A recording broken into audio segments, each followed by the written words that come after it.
Assalamualaikum warahmatullahi wabarakatuh. Perkenalkan, nama saya Yulian Sudubai, jurusan akuntansi angkatan 2017 kelas AK 6A, akan mempresentasikan audit atas aset tetap oleh KP Joachim Adipiter Poltak dan Dekan pada PT Sangkostel Indonesia.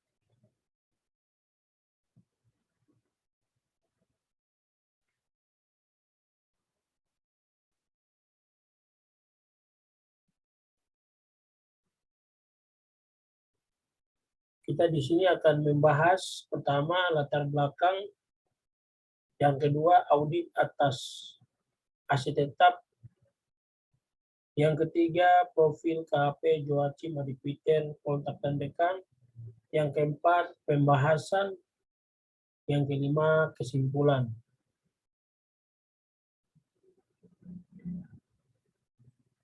Latar belakang yang pertama adalah perusahaan adalah suatu organisasi yang memiliki kegiatan tertentu untuk mencapai tujuan tertentu, baik yang bersifat jangka pendek maupun jangka panjang.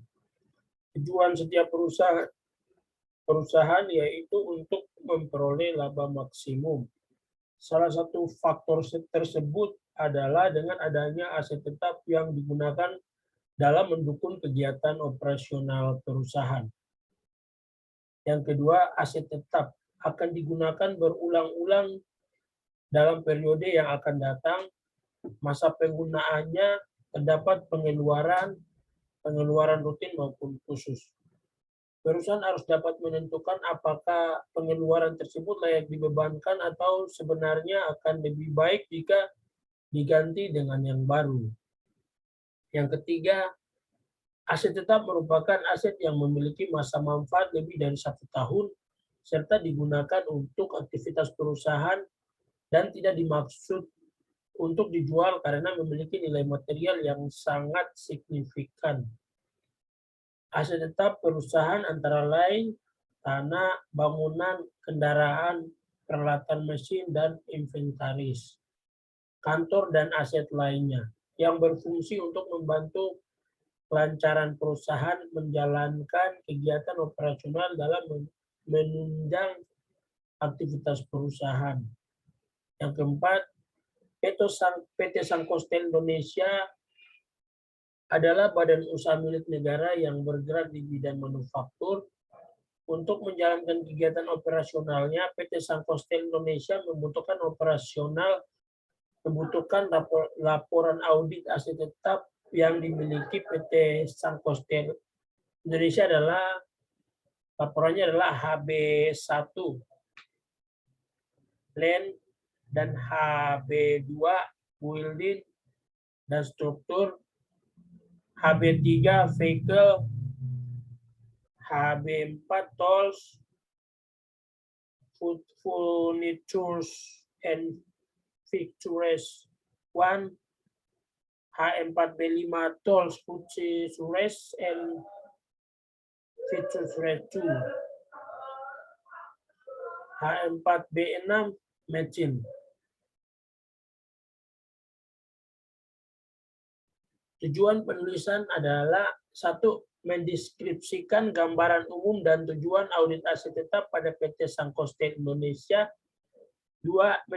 Mendeskripsikan tahap perencanaan audit aset tetap pada PT Sangkostel Indonesia oleh KP Joachim Adipiter Poltak dan Dekan.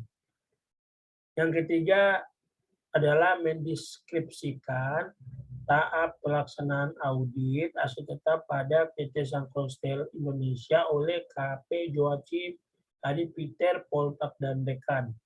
Yang keempat, mendeskripsikan temuan dan hasil audit aset tetap pada PT Sangkostel Indonesia.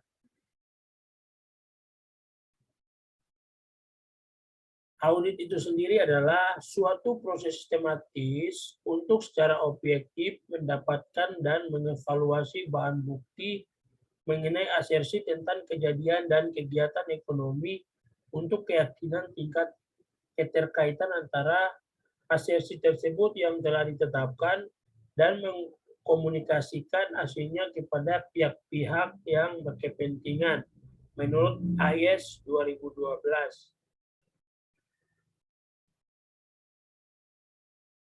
Tujuan audit.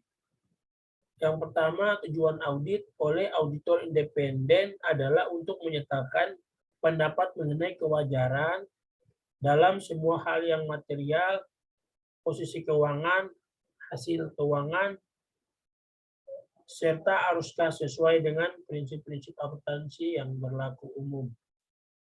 Standar audit. Standar auditing adalah suatu ukuran pelaksanaan tindakan yang merupakan pedoman umum bagi auditor dalam melaksanakan audit. Mulyadi tahun 2014.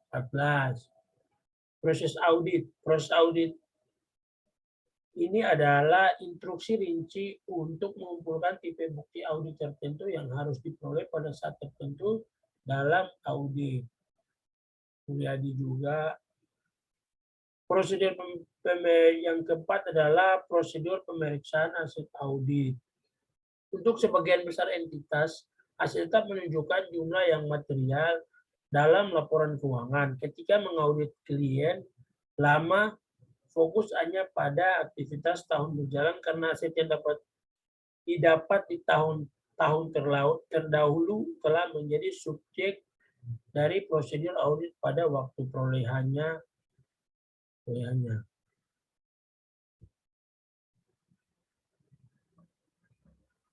Proses audit yang pertama adalah penerimaan klaim. Yang kedua, fase perencanaan. Yang ketiga, pengujian dan pembuktian. Yang keempat, evaluasi dan pelaporan. Saya akan membahas satu persatu.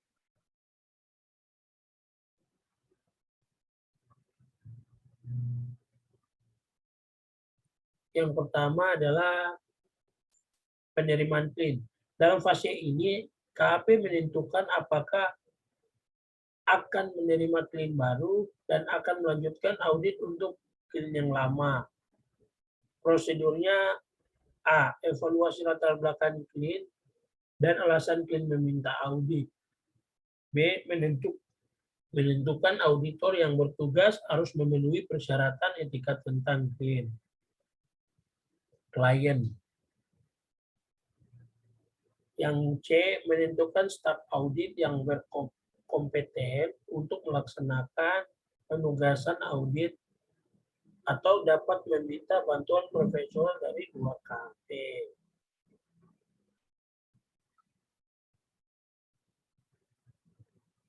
Fase kedua adalah perencanaan audit.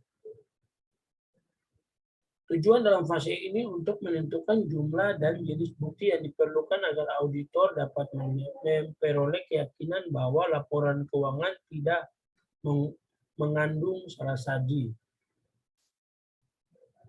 Prosedurnya adalah melakukan audit prosedur untuk memudahkan bisnis klien termasuk pengendalian internal. B. Menilai risiko terjadinya salah saji dalam laporan keuangan klien. C. Menentukan batas materialitas. D. Membuat audit planning, memorandum atau audit plan, audit program, dan prosedur yang bersihkan respon auditor terhadap risiko yang diidentifikasi. Yang ketiga, pengujian dan pembuktian.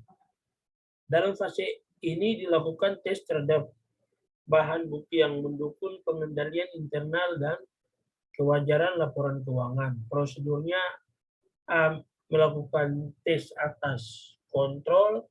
B. Melakukan pengujian substantif terhadap transaksi. C. Menganalisis prosedur. D. Melakukan pengujian terperinci atas saldo. E. Melakukan pencarian atas utang yang tidak cacat. Fase 4, evaluasi dan pelaporan. Fase terakhir bertujuan untuk melengkapi audit prosedur yang harus dilakukan dan membuat opini auditor. Prosedurnya adalah evaluasi kecukupan bahan bukti audit. B. Lakukan pemeriksaan subsequent event atau kejadian yang terjadi setelah tanggal neraca sebelum laporan audit diterbitkan. C. Mereview kewajaran laporan keuangan dan catatan atas laporan keuangan dan laporan lainnya. D. Mereview kelengkapan kertas kerja pemeriksaan. E. Membuat memo untuk partner tentang hal-hal yang perlu diperhatikan oleh partner. F. Membuat draft audit report. G. Diskusikan draft audit report dan daftar adjustment dengan klien. Audit aset tetap. Yang pertama, pengertian aset tetap. Yang kedua, pengolongan aset tetap. Yang ketiga, biaya perolehan aset tetap. Yang keempat, pengeluaran yang terkait aset tetap. Yang kelima, penyusutan aset tetap. Di sini saya akan membahas audit aset tetap terperinci. Yang pertama, pengertian aset tetap. Menurut Warren 2017, aset tetap adalah aset yang bersifat jangka panjang atau secara relatif memiliki sifat permanen seperti peralatan mesin, gedung, tanah, dan lain-lain. Dalam pernyataan standar akuntansi keuangan PSAK nomor 16 2016 bahwa aset tetap adalah aset berwujud yang dimiliki untuk digunakan produksi atau menyediakan barang atau jasa untuk direntalkan kepada pihak lain atau tujuan administrasi dan diperkirakan untuk digunakan selama lebih dari satu periode menurut Warren 2017 halaman 468. Penggolongan aset tetap. Dalam pernyataan PSAK nomor 16 2012 halaman 37, suatu kelas aset tetap adalah pengelompokan aset-aset yang memiliki sifat dan kegunaan yang serupa dalam operasi entitas. Biaya perolehan aset tetap. Dalam tambahan pada harga perolehan, biaya untuk memperoleh aset tetap mencakup seluruh jumlah yang dikeluarkan untuk mendapatkan aset dianggap siap untuk digunakan. Sebagai contoh, biaya pengiriman dan biaya pemasangan peralatan dimasukkan sebagai sebagian dari jumlah biaya aset. Warren 2017 halaman 488. Cara perolehan di sini ada cara perolehan aset tetap. Aset tetap dapat diperoleh dengan beberapa cara, diantaranya adalah yang pertama pembelian tunai. Seperti yang tercantum dalam PSK nomor 16 2015 tahun halaman 23, aset tetap yang diperoleh dengan pembelian tunai dicatat sebesar jumlah uang yang dikeluarkan. Pengeluaran yang terkait aset tetap, pengeluaran yang terkait aset tetap, pengeluaran yang terkait aset tetap setelah perolehan aset tetap. Menurut PSAK nomor 16 2015 halaman 12 dapat diklasifikasikan menjadi dua, yaitu yang pertama pengeluaran setelah aset tetap, yang kedua pengeluaran yang bersifat perpanjangan masa manfaat atau memberi manfaat keekonomian di masa yang akan datang dalam bentuk peningkatan kapasitas mutu produksi atau peningkatan standar kinerja. Penyusutan aset tetap dalam PSAK nomor 16 tahun 2015 halaman 6 dijelaskan bahwa penyusutan adalah alokasi sistematis jumlah tersusutkan dari aset selama masa manfaatnya setiap bagian. Dari aset tetap yang dimiliki, biaya perolehan cukup signifikan terhadap total biaya perolehan seluruh aset harus disusutkan secara terpisah. Paragraf 4. 3. KP Joachim Adi Peter Portak dan Dekan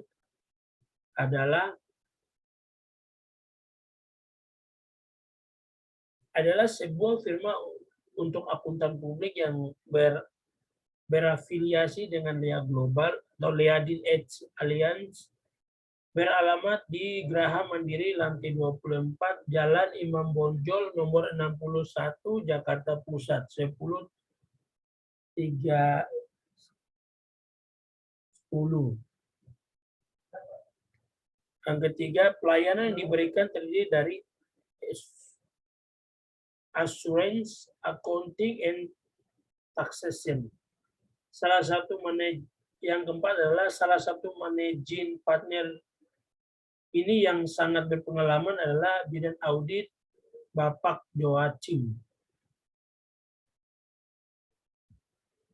Sejarah PT Sangkostel Indonesia. PT Sangkostel Indonesia didirikan di Jakarta pada tanggal 10 Februari 1960 dengan akte notaris.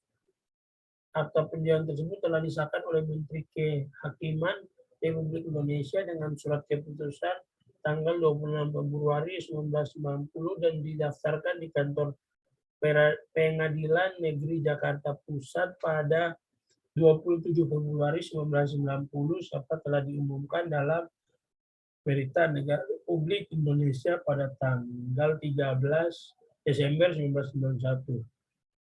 PT Sangkostel Indonesia sendiri bergerak di bidang manufaktur atau crowd drawing. Perkembangan KP Joachim Adi Peter Poltak dan Dekan. Kantor akuntan publik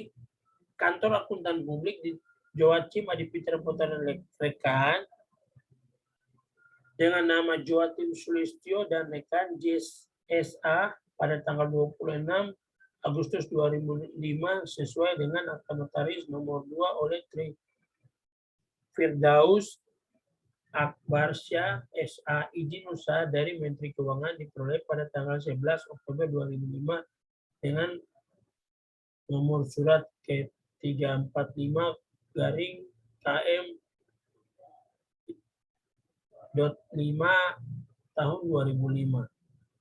Setelah didirikan dari pertama Joachim Sulistyo dan Dekan diganti menjadi pada tahun 2020 berdasarkan akte notaris nomor 44 tanggal 27 Juli 2020 oleh Hotmarudut Samosir SH Notaris di Tangerang Selatan. Perusahaan kami berubah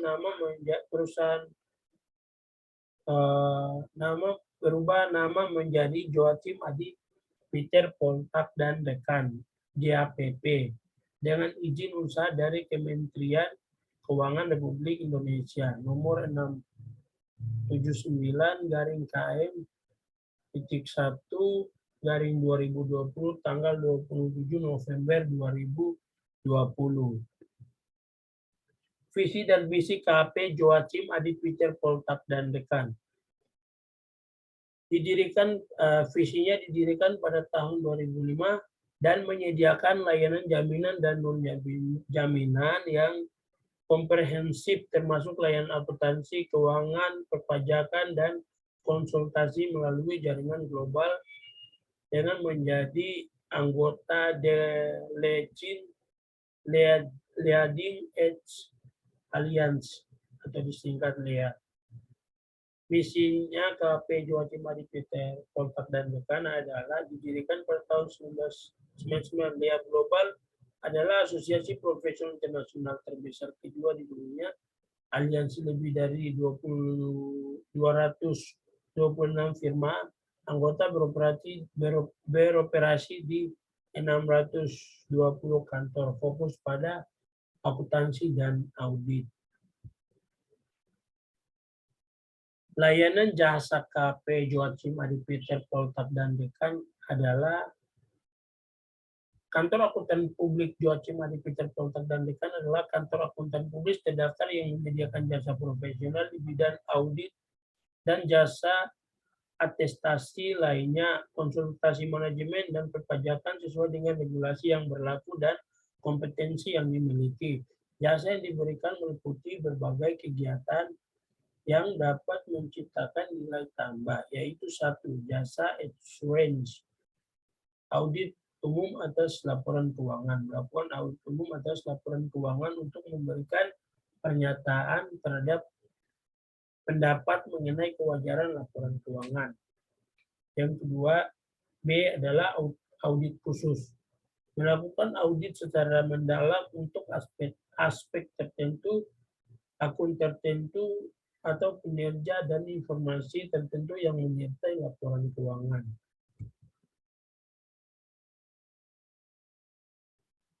Hasil dan pembahasan aset tetap pada PT Sangkostel Indonesia adalah aset tetap PT Sangkostel Indonesia memiliki nilai bersih sebesar 72.358.796.126 terdiri dari tanah, gedung peralatan, dan kendaraan. Aset tetap PT Sangkostel Indonesia diperoleh dengan cara pembelian dan non tunai. Prosedur audit aset tetap PT Sangkostel Indonesia. Secara umum, tujuan audit aset tetap adalah untuk memastikan apakah jumlah aset tetap yang tercantum di neraca betul-betul ada dan pembunuhan penyusutan telah dilakukan dengan benar. Keseluruhan aset tetap yang dimiliki oleh PT Sangkostel Indonesia dapat digolongkan sebagai aset tetap yang digunakan dalam kegiatan operasional. Penetapan materialitas. Prosedur yang dijalankan dalam melakukan audit aset tetap, auditor terlebih dahulu menetapkan batas materialitas. Perhitungan yang dilakukan adalah menghitung perencanaan tingkat materialitas. Total seluruh aset tetap PT Sangkostel Indonesia adalah untuk mendapatkan total 2019031674474 adalah tingkat materialitas 1% dikali total aset. Tingkat materialitas sama dengan 1% kali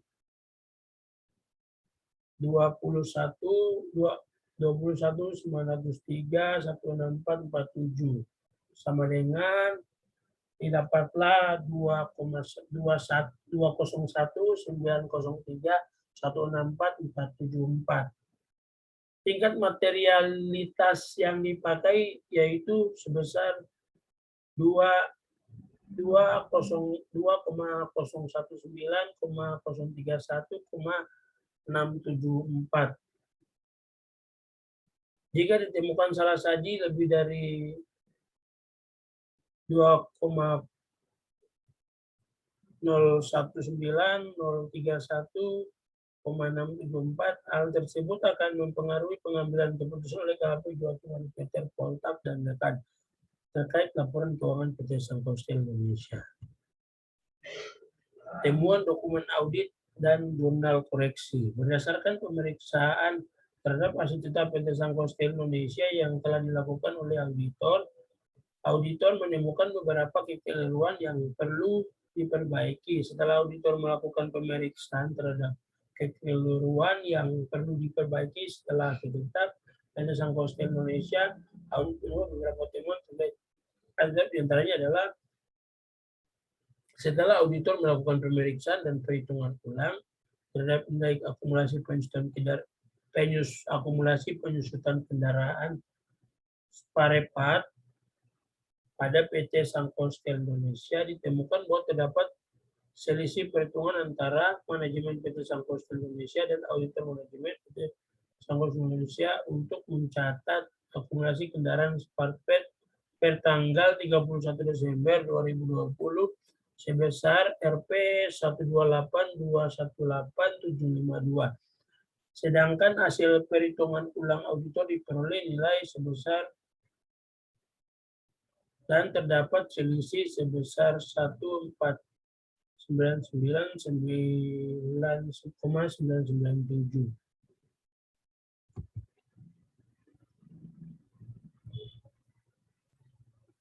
Setelah saya menjelaskan dari awal, saya punya kesimpulan bahwa berdasarkan pembahasan tentang audit hasil tetap PT Sangkostel Indonesia adalah KP Joachim Adi Peter Poltak dan Dekan dapat diambil kesimpulan sebagai berikut. Pertama, perencanaan dan penugasan audit oleh KP Joachim Adi Peter Poltak dan Dekan telah sesuai dengan standar audit mulai dari penerimaan, peningkatan, pembuatan, dan penunjukan surat penugasan audit, penetapan lingkup audit, permintaan data kepada klien, melakukan identifikasi risiko, memahami akuntansi tetap, dan menentukan nilai materialitas, perencanaan, dan penugasan audit pada klien yang baru tahun pertama melakukan kerjasama audit KP Joachim Peter Poltak dan Dekan akan melakukan pemahaman bisnis klien dan pengendalian internal. Yang kedua, pelaksanaan audit. Hasil tahap yang dilakukan oleh KP Joachim Adi Peter Poltak dan Dekan meliputi mempelajari audit program, membuat kertas kerja mulai dari H4B2, building dan struktural, H4B3, TFF1, H4B5, TFF2, H4 machine, H5,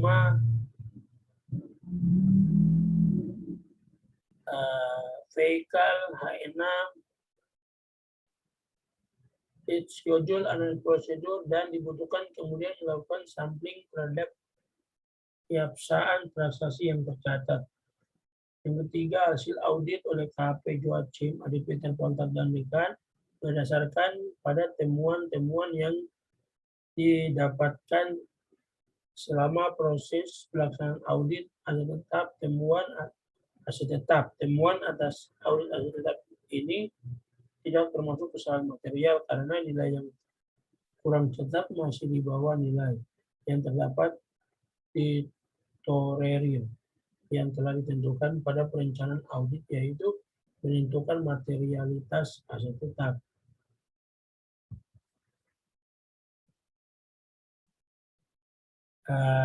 Assalamualaikum warahmatullahi wabarakatuh. Apabila salah mengucapkan kata, saya secara manusia meminta maaf.